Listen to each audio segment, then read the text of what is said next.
I wanted to talk today about a subject which is of particular interest to me and an industry I've been studying for the last few years.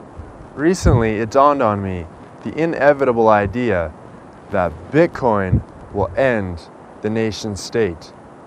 Now you might say, hold on, that's a bold claim, and rightfully so.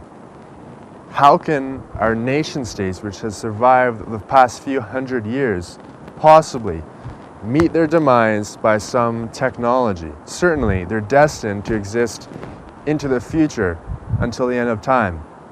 I don't particularly agree with this, and I'm going to give you 3 reasons why Bitcoin will end the nation state. Reason number 1 is that Bitcoin is independent of our national economies.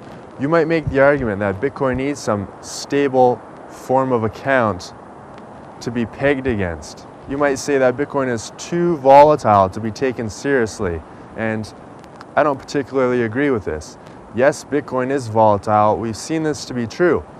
But if you take a look at the statistics, you actually see that since its inception, Bitcoin has been stabilizing at quite a remarkable rate.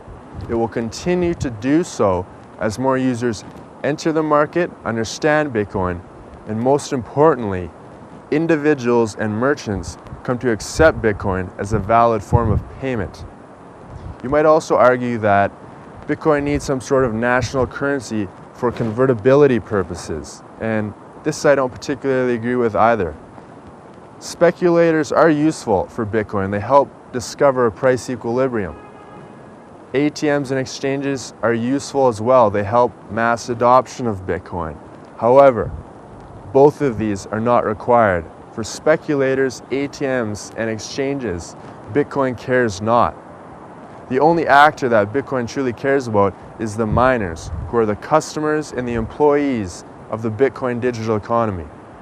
An interesting perspective to consider is that in the 20th century, gold was a form of money as a thing, whereas now Bitcoin is a form of money as a system, a fundamental but very important distinction. Bitcoin is independent of our national economies. Reason number 2, Bitcoin is an untaxable money supply. You cannot levy taxation on encrypted money. In his Code 2.0 manifesto, Lawrence Lessig described law as a multiplicity of factors, regulation being only one of those. Other ones included social norms, the market, and architecture. When it comes to Bitcoin, architecture is source code. Truly, Bitcoin is code as law. The blockchain represents a type of constitution. Now, the only way that Bitcoin will be effectively taxed or regulated is through technology itself. Judicial regulation and frameworks on Bitcoin in the long run will be futile. If governments have no way to levy taxation on Bitcoin, no way to print new Bitcoin, they will wither up and they will die. Reason number 3 is that Bitcoin transitions the nature of violence. Increasingly, wars are not fought man-to-man in physical combat, but are fought in the cyber domain. Unlootable currency, the idea that your Bitcoin and your private key cannot be stolen from you in the street, is one example. Consider the recent Bitcoin exchange hacks. We've seen that the returns to violence are shifting to the cyber economy. The returns for hacking these exchanges are massive, and less often we are seeing boots on the ground type of action.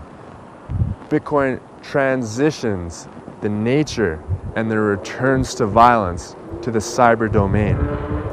These 3 reasons, being independent of our national economies, being an untaxable money supply, and transitioning the nature of violence, are why Bitcoin will end the nation state.